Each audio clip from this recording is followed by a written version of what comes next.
필요 없는.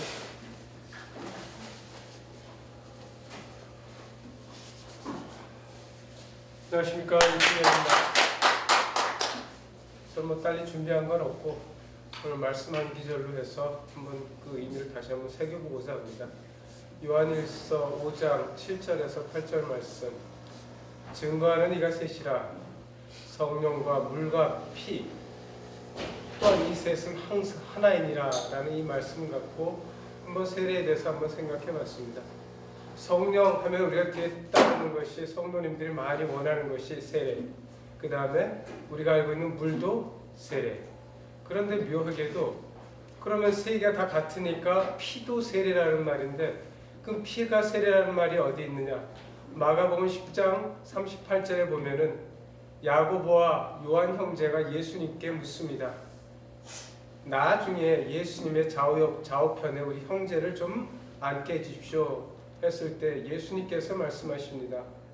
너희들이 그 의미를 정확히 알지 못하고 말한다고 말씀하시면서 너희가 내가 마시는 잔을 마실 수 있겠느냐? 또는 너희가 내가 받는 세례를 받을 수 있겠느냐고 물어보십니다. 그래서 이때 야고보와 요한 형제는 물론 예수님을 따라다니고 수많은 은사를 같이 행했지만 예수님께서 말씀하신 그 참뜻을 몰랐던 것입니다. 베드로가 예수님께서 십자가에 못 박혀 돌아가실 것을 말씀하실 때 절대로 주님께 그러한 일이 일어나지 않도록 제가 막겠나이다 했던 베드로는 예수님께 사탄아 뒤로 물러가라는 말을 들었습니다. 그래서 예수님을 따르는 수많은 사람들이 사실은 내가 잘 안다 하면서도 그 예수님의 뜻을 제대로 알지 못한다는 것입니다. 그래서 오늘 성령과 물과 피와 세례라는 의미로 해서 과연 예수님이 그럼 바라시는 게 무엇인가에 대해서 한번 생각해 보고자 합니다. 세례 요한이 예수님 오시기 전에 먼저 와서 세상에 대고 외칩니다. 회개하라, 천국이 가까이 왔다 라고 했을 때 그 회개는, 저는 그 신학교에서 이 세례라는 메타노이트에 대한 그 참뜻을 알고 상당히 충격을 받았습니다. 제가 알기로 회개라는 것은 내가 지은 죄를 내 입으로 고술하면서 잘못했다고 비는 건데, 실제로 원어의 뜻을 가보니까 돌아선다는 뜻이었습니다. 그러니까 내가 하나님을 등지고 나아가던 그 길에서 다시 하나님을 향해 돌아서는 것, 이게 바로 하나님이 원하시는 회개라는 것입니다. 사람이 짓는 그 모든 죄들은 하나님 보시기에 어쩌면 하잘 것 없는 것들입니다. 그것들은 하나님을 반해서 일어나는 모든 행동, 아담과 하와가 하나님의 명령에 반해서 선악과를 따먹어 지은 죄의 원형이 바로 여기에 있는 것입니다. 하나님께 반항해서 하나님께 돌아서서 하나님과 반대되는 방향으로 나가는 것이 바로 죄의 개념이라면, 이제 회개라는 것은 하나님을 향해서 내가 돌아서는 것, 이게 바로 회개의 참 의미고, 여기에 바로 우리가 알고 있는 물세례의 의미가 있습니다. 물세례는 뭔가? 첫 번째는 내가 깨끗하게 씻김받기를 원한다는 것입니다. 두 번째는 내가 죄인의 몸에서 죽어서 다시 새로운 사람으로 태어난다는 의미의 물세례가 있습니다. 이 물세례를 우리는 아무 의미 없이 지금 교회에서 행하고 있는 것을 보게 됩니다. 이 세례라는 것은 내가 마음의 준비가 됐을 때 내가 결단하고 내가 받아야 되는 것인데, 지금 교회에서는 등록교인이 1년이 지나면은 당신 1년 됐으니까 이제 세례 받으십시오 라고 말을 합니다. 세례의 참 의미가 죽어버린 것입니다. 내가 하나님을 아는 지식에 자라가고 예수님이 하시는 말씀의 뜻을 깨달아갈 때, 내가 이제부터는 하나님께 내 생을 하나님을 향해 바로 보면 나아가겠다는 그 결심이 섰을 때 내 스스로가 해야 되는 결단인데, 지금은 교회에서 인위적으로 형식적으로 주는 형태가 되어버렸다는 것입니다. 이것은 예수님께서 성령과 물과 피가 세 개라고 한 것 중에서 벌써 첫 번째 어긋나는 것을 우리 교회들이 지금 실행하고 있다는 것입니다. 그래서 세례의 참 의미를 오늘날 교회에서 다시 한번 생각해서 실제로 그 사람에게 마음의 준비가 될 수 있도록 도와주고, 실제로 자기가 결단해서 하나님을 향해서 스스로가 원해서 돌아서야 되는데, 지금은 세례받는 사람들이 하나님을 향해서 돌아서서 세례를 받는 것이 아니라 그냥 자기 삶 속에 나가는 과정 중에 세례를 받기 때문에 하나님 향해 나가겠다는, 하나님을 바라보겠다는 그런 삶이 이루어지지 않는 것입니다. 이러한 세례는 실제적인 의미가 없고 오히려 하나님 앞에 우리가 죄가 되는 행위가 되어버리는 것입니다. 그래서 내가 물 세례를 받았을 때 내가 그 의미를 내 결단으로 받았든, 또한 교회에서 인위적으로 받았든 그 의미를 정확하게 판별시켜줘서 이제 내가 물 세례를 받으면 하나님을 향해서 돌아선다는 그 의미가 있음을 분명히 알려줘야 할 것입니다.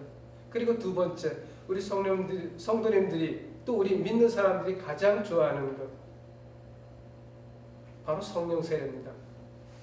그런데 성령 세례 그 은사의 혜택은 다들 원하고 누리고 싶어 하면서도 그 중간에 빠져 있는 한 가지 단계를 지금 교회도 그렇고 믿는 사람들이 간과하고 있습니다. 이것이 바로 오늘 마가복음 10장 38절에서 예수님께서 말씀하신 내가 받는 세례라는 것이라는 것입니다.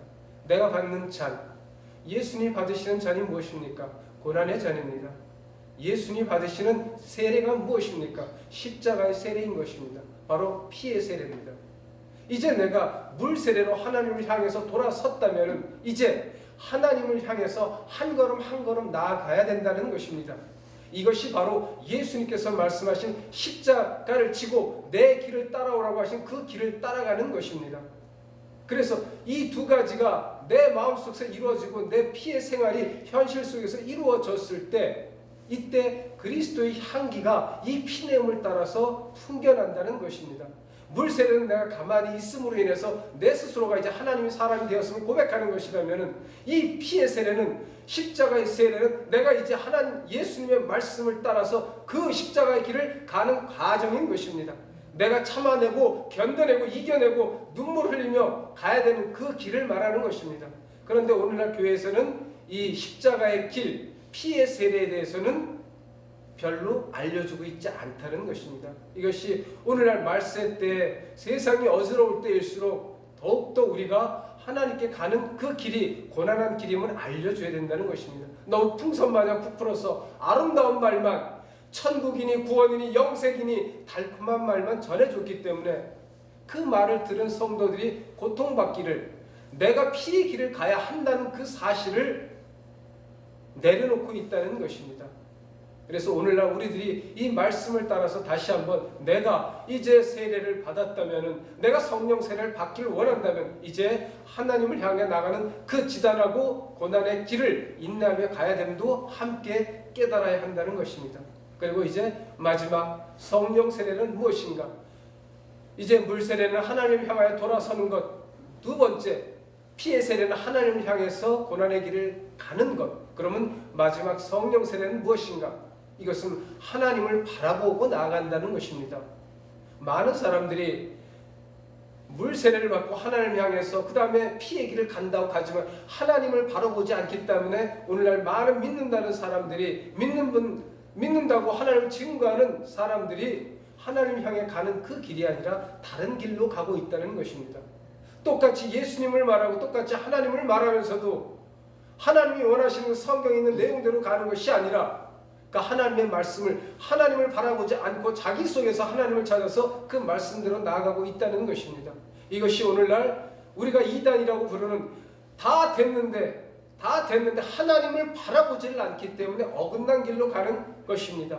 성령의 역사는 은사가 아니라 내가 하나님을 바라볼 수 있도록, 내가 땅을 쳐다볼 때, 내가 어긋난 길로 갈 때 내가 올바로 하나님을 향해 갈 수 있도록 하나님과 마주보게 하는 것, 이게 바로 올바른 성령의 사역이 아닌가 합니다.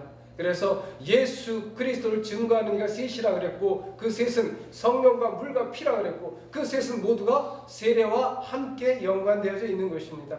저는 이 말씀을 뜻을 왜 많이 알고 있는 말인데 지금 하느냐, 저는 새삼스럽게 저번 주에 목사님이 세례하시는 말씀을 들으면서 좀 여태까지 생각이었지만 그것이 하나로 연결되어 있었음을 다시 한번 생각할 수 있었습니다.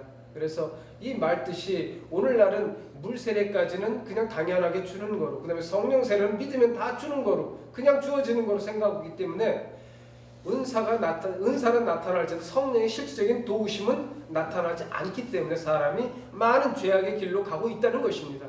은사가 나타나는 것은 하나님께서는 은사 주심에 후회함이 없으시기 때문에 한 번 받은 은사는 갈 수가 있지만, 그러나 그 믿음이 올바로 가느냐 하는 것은 성령의 도우심이 없고 성령의 조명이 없으면 제대로 가는 것을 알지 못한다는 것입니다.